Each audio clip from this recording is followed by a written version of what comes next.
Hey everyone, welcome to my channel. Today we are diving one of the most alarming stories in US politics.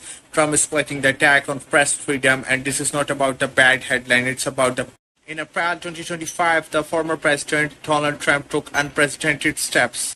He filed lawsuits against the Des Moines Register, Gannett and Ian Pollster, and Seltzer just because the polling data did not favor him. But it's not stopped there. Under the Trump influence, the FCC launched the investigation into some of the biggest media giants such as Comcast, Disney, and CBS. What triggered it? A simple interview between a 60 Minutes and the Vice President Kamala Harris. Then come to the bombshell, the Bill owns the executive procedure of 60 Minutes suddenly resigned on cited concerns over editorial independence. So, what do you think? Is this government overreach or just Trump being Trump? Insider hinted that the pressure comes from the Trump administration, especially with the Paramount merger hanging in the balance for 60 Minutes to tread lightly, where the things get dangerous, where you hate or love the Trump.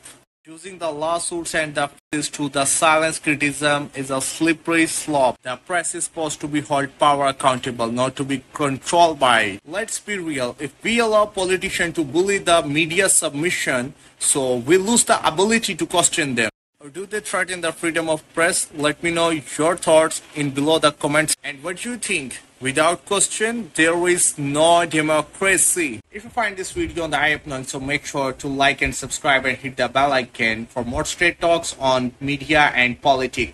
Until next time, stay informed, stay critical.